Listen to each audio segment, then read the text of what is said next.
प्रश्न शंकररावजींचा हयात असताना जितेंद्र आव्हाडांच्या नेत्यांनी त्यांचा कसा कसा अपमान केलेला आहे हे मला सांगायची गरज नाही. मराठवाड्यातल्या सर्व जनतेला सर्व श्रुत आहे की शंकरराव चव्हाण हयात असताना त्यांना कशा पद्धतीने राजकारणामध्ये त्रास देण्याचं काम त्यांनी आणि त्यांच्या नेत्यांनी केलं होतं ते मला मुद्दाम आवर्जून या ठिकाणी उल्लेख केला पाहिजे.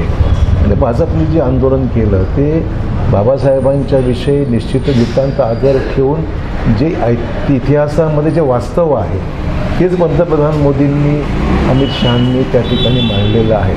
तर त्यामुळे कुठल्याही गोष्टीचा विपर्यास करून अशा पद्धतीने लोकांमध्ये गैरसमज निर्माण करण्याचा प्रयत्न जर करत असेल ते अयोग्य आहे असं मला. काँग्रेस ही विचारधारा आहे. या विचारधारात चव्हाण कुटुंबियांचं घर बांधलेलं आहे. अशोक चव्हाण यांच्यासारख्या काँग्रेसी विचारांच्या माणसाला असे दिवस आले याचं वाईट वाटतं असंही बोलतो. त्यांनाही वाईट. ते सुद्धा आधी कुठे होते, राष्ट्रवादीमध्ये नंतर आले, त्याची काय भूमिका त्यांनी मला सांगायची निष्ठेच्या बलतेने मला शिकवण्याची गरज नाही. सुषमा अंधारे यांनी सुद्धा टीका केली आहे.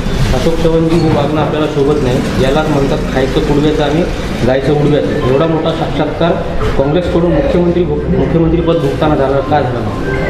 प्रत्येक गोष्टीला उत्तर दिलंच पाहिजे असं काय गरजेचं नाही आहे. माझ्यावर काही बोलून त्यांना जिथे मिळवायचं काही असेल तर त्यांनी जरूर मिळवावं, पण त्यासाठी माझ्या नावाचा उपयोग करायची गरज नाही. विरोधकांकडून तुम्हाला ट्रोल केलं जातं. चालेल, ठीक आहे, राजकारण होत राहतं.